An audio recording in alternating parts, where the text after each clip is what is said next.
अखिलेश यादव जिंदाबाद। वाह वाह।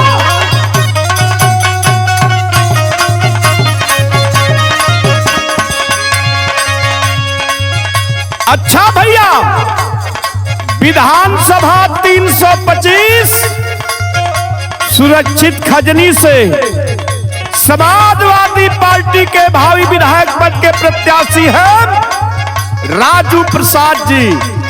और राजू प्रसाद विधानसभा खजनी में गांव गांव जा करके समाजवादी पार्टी के नीतियों को बताने का काम कर रहे हैं। और 2027 में हमारे नेता माननीय अखिलेश यादव को उत्तर प्रदेश का मुख्यमंत्री देखना चाहते हैं राजू भैया। ये लिए खजनी का जनता कहत बा, कार्यकर्ता नौजवान साथी कह रहे हैं सब सबही किसान मोरे भैया, सबही किसान मोरे भैया नहरिया नीक लागे।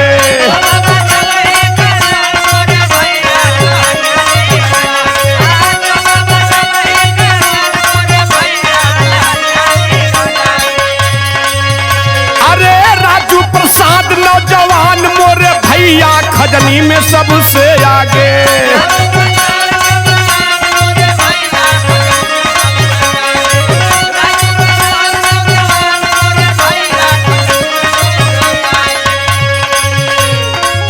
राजू भैया जी का सपना सजावे के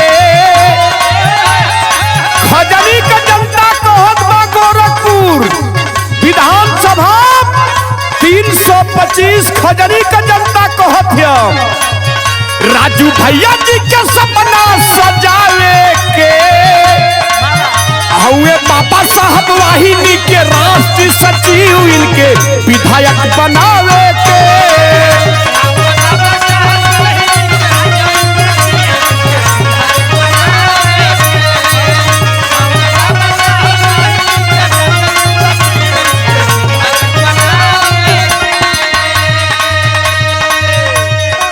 विधानसभा खजनी गोरखपुर की महान जनता कह रही है, समाजवादी पार्टी के कार्यकर्ता नौजवान कह रहे हैं हमारे नेता माननीय मुलायम सिंह यादव के पुण्यतिथि पर बहुत बड़ा कार्यक्रम करा करके राजू प्रसाद ने लोगों को भोजन कराने का काम किया, गमछा देने का काम किया।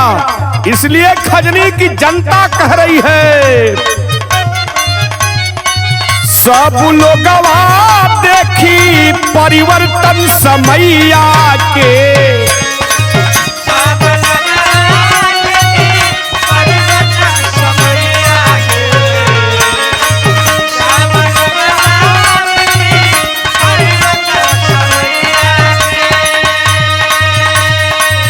खजनी में अब की नारा अखिलेश भैया के।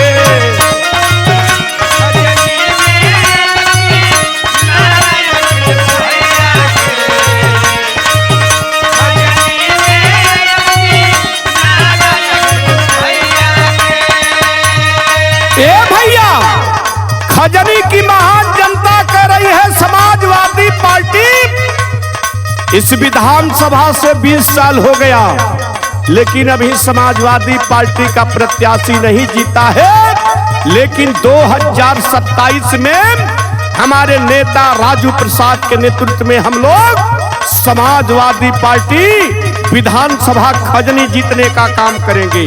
इसलिए मैं कहना चाहता हूं सब लोग देखी परिवर्तन समैया के। खजनी में अब की नारा अखिलेश भैया के। भीमराव जी के करवा बढ़ावे के। भीमराव जी के करवा सजावे के। राजू बाबा साहब वाहिनी के राष्ट्रीय सचिव इनके विधायक बनावे के।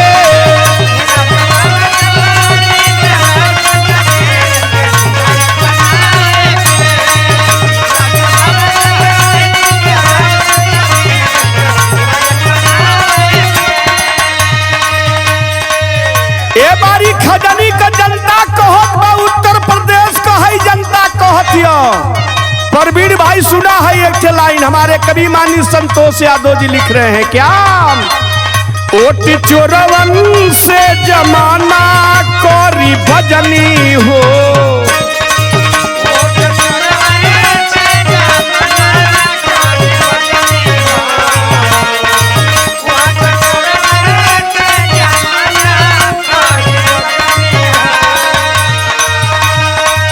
अब किस्सा के बनावे लिखल खजनी हो।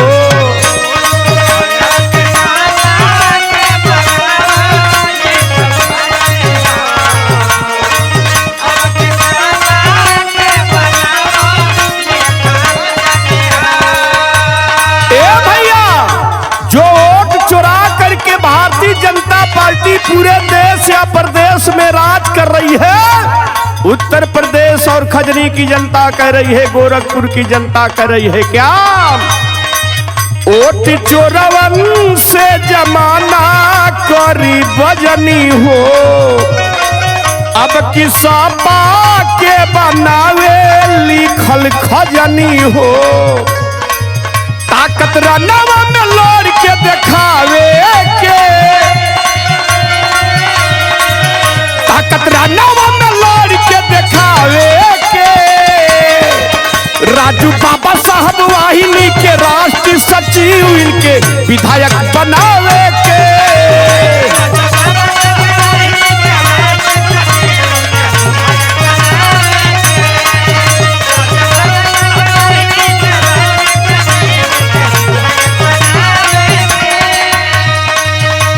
और राजू प्रसाद हमारे भैया खजनी विधानसभा चाहे गोरखपुर जनपद में जो भी कार्यक्रम होता है उसमें बढ़ चढ़कर हिस्सा लेने का काम। और राजू भैया ने कहा है इस बार हम हमारे नेता माननीय अखिलेश यादव टिकट देते हैं तो खजनी विधानसभा जीत करके अपने राष्ट्रीय अध्यक्ष माननीय अखिलेश यादव के झोली में देने का काम करूंगा। इसलिए मैं कहना चाहता हूं बीरवा जनता की सेवा में बाने लागल हो।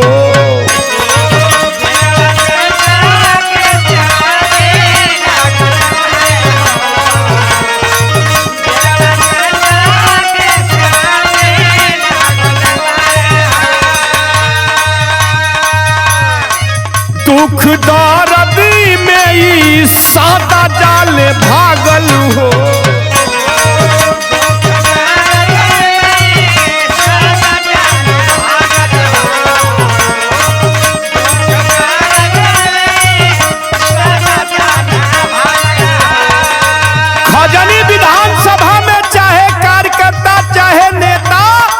चाहे आम जनता राजू भैया को बुलाती है, राजू प्रसाद जी को।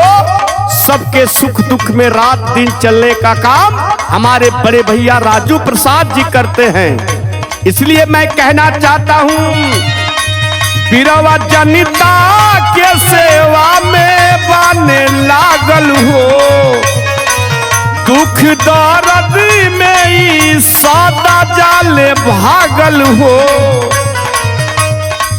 नेताजी को अपने दिल में सजाएंगे। राजू प्रसाद जी कह रहे हैं डॉक्टर भीमराव अंबेडकर पूज्य नेताजी डॉक्टर राम मनोहर लोहिया के अनुयायी हैं कौन? राजू प्रसाद जी। इसलिए नौजवानों कहना चाहता हूं नेताजी को अपने दिल में बसाए हैं। राजू बाबा साहब वाहिनी के राष्ट्रीय सचिव इनके विधायक बनावे के।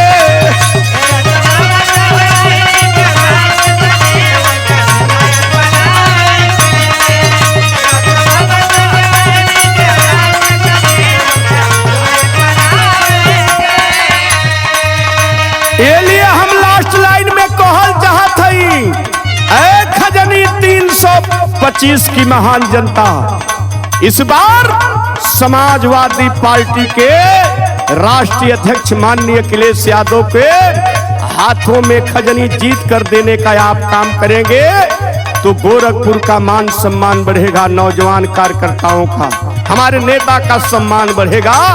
उस नेता का नाम राजू प्रसाद जी है। इसलिए मैं कहना चाहता हूं, संतोष तक दिरिया बाटे हथवा में,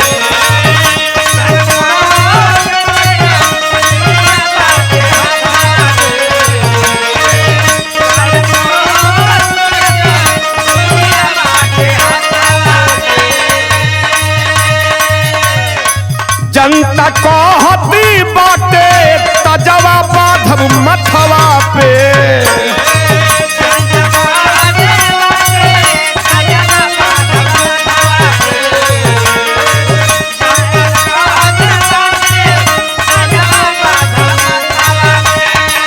हमारे कवि माननीय संतोष यादव जी कह रहे हैं क्या,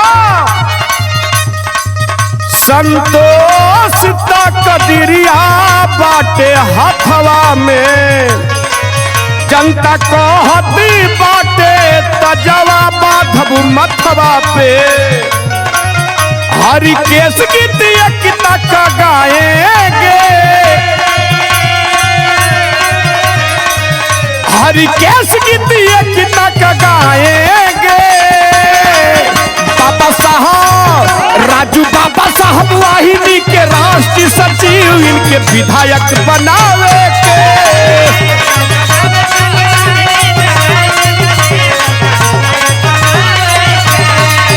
राजू बाबा साहब वाहिनी के राष्ट्रीय सचिव इनके विधायक बनावे, राजू बाबा साहब वाहिनी के राष्ट्रीय सचिव इनके विधायक बनावे के। राजू प्रसाद जिंदाबाद, जिंदाबाद जिंदाबाद, अखिलेश यादव जिंदाबाद, जिंदाबाद जिंदाबाद, समाजवादी पार्टी जिंदाबाद।